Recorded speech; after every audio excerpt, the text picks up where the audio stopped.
大家好，今天很单纯的就来聊聊路权。我相信，当各位考到驾照以后，基本上就是国家赋予你权利，你可以名正言顺的驾驶着你驾照所相对应的交通工具，你就可以行驶在路上，依照交通法规的规定去使用你的交通工具到你想要去的目的地。然后路权，因为上一阵子交通部修法的时候就加上一个条文，就是说路考之前或之后，反正就是拿取驾照之前，一定要上一个2个小时的道安讲习。我前几天我有发过，就是这一次交通部改条例嘛，就是要增加笔试这个事情，然后我也有去上那个道安讲习课，然后上完以后，我就觉得路权这种东西，可能一般人不太会去注意啦。就算上那个2个小时的课，我相信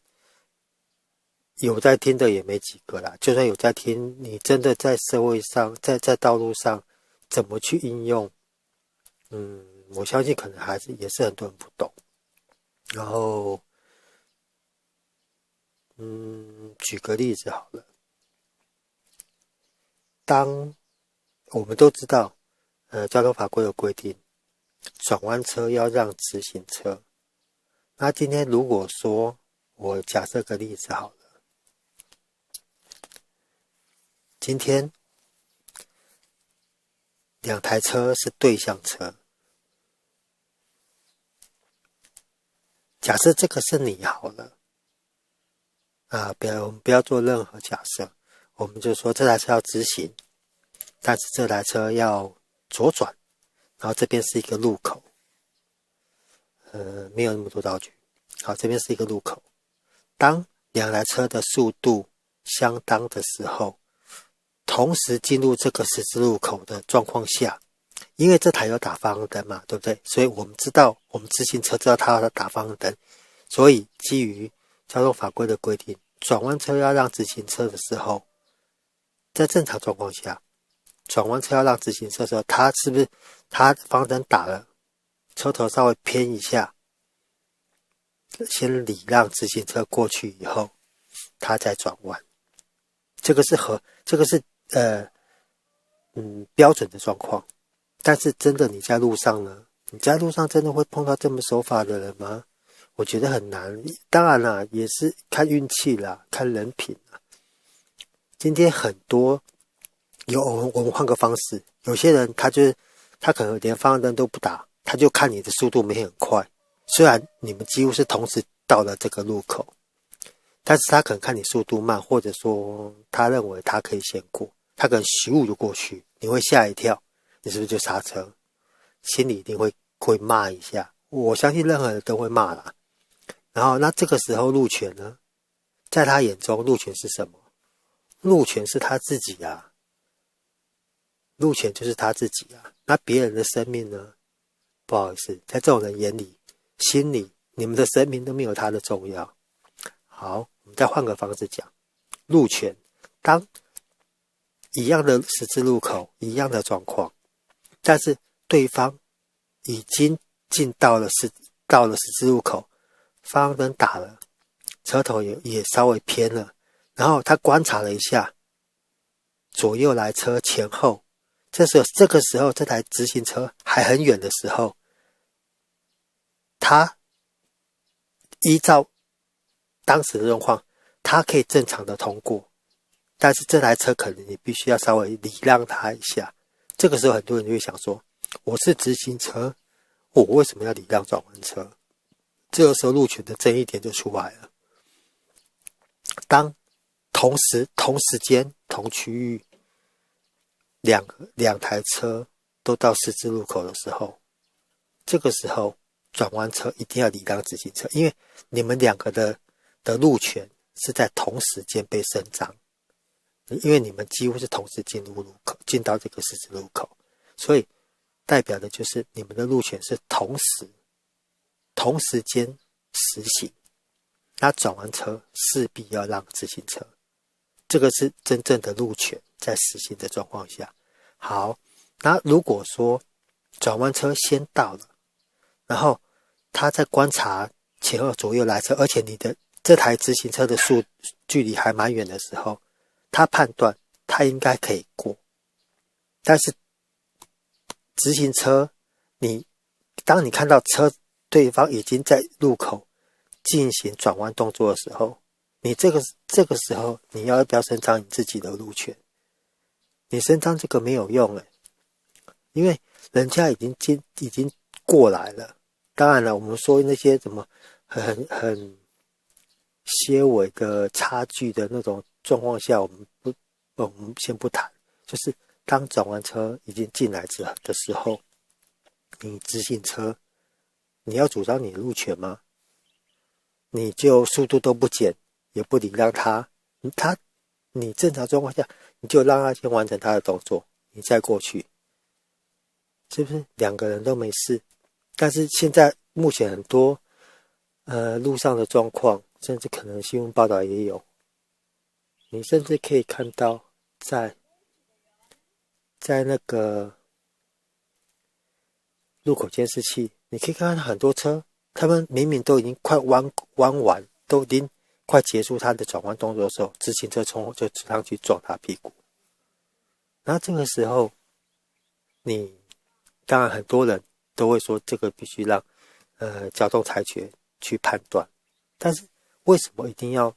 弄到你就让人家一下不行吗？很纳闷，我真的觉得很纳闷，因为人家已经先进入礼让并不是说你就是人家礼让并不是说你离开谁喊没有，一样就是人家转弯人家已经先到，已经先依照他的状况行使他的路权的时候，那是不是我们执行的还没到路口的时候，我们先慢下来礼让他一下？但这个时候转弯车，你尽快的完成你的动作，驶离现场，直行车就过去，这样不好吗？真的，现在很多路上，因为整天在外面跑，真的常在路上看到很多事故，我就会觉得，真的用生命去捍卫路权，真的值得吗？或许当下很多人真的，我是觉得现在这社会上什么人都有啦，可能真的就很多人觉得说08最大，08上大，嘿，然后而且路权又是站在我这边，没有错，你是直行车，但是当你的路权跟对方的路权不是在同时间实行的时候，那是不是你让他先过会比较好？他可以安全的通过，你也可以安全的回到家，两个人都相安无事，这样不好吗？一定要连减速就不减，嘣就上去。如果两台车同时间到路口，同时伸张双方的各自的路权的话，转弯车要让直行车，这是交通法规规定。但是很多时候并不需要说这么硬性的说我们都讲路权干嘛干嘛，大家互相一下不好吗？你就让他先过去，反正你也还没到路口，人家已经先到路口，方向灯打了，观察前后左右都没事，让你远远看到，因为你也在进行中，他也在进行，但是他转弯速度不可能像你直行这么快，所以他已经在进行动作的时候一定会慢下来。这个时候你不减速的话，你当然你很快的到了路口，他可能你已经看到他了，你稍微礼让他一下，真的不会怎么样，你就让他安全的离开，你也可以安全的回家或到你的目的地。真的不需要用生命去捍卫所谓的路权。就像我也有在玩重机，然后就像很多人都说我们要争取路权，我们要上国道。问题是感觉啦，或许没有错，世界各地都有一些那种很奇妙的人，但是我还是觉得目前的台湾，目前台湾的人民素质，目前台湾的用路状况，真的不要去争所谓的什么路权，因为连最基本的大家互相尊重，现在已经很多人都不懂得去怎么去做了。每个人心目中就是自己最大，想干嘛就干嘛。真的啊，我不知道各位对平时在马路上或在户外，你去观察很多事情的心态是什么？像有时候我在停红绿灯，我都会去观察，我都会去看很多行人为什么没有错。现在有霸王条款，你们的斑马线上就你们最大，真的就你们最大。那你有没有想过，当你在放假休假的时候，可能别人还忙于工作呢，别人还急着要送货呢，那你就在斑马线上慢慢走，慢慢走，慢慢走。那别人就为了这个霸王条款，怕被罚钱，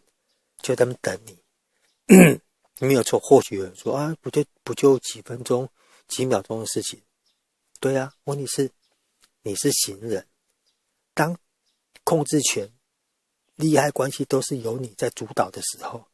你能不能替别人想一下？哦，这么多车在等我们过，我们是赶快过去，让他们可以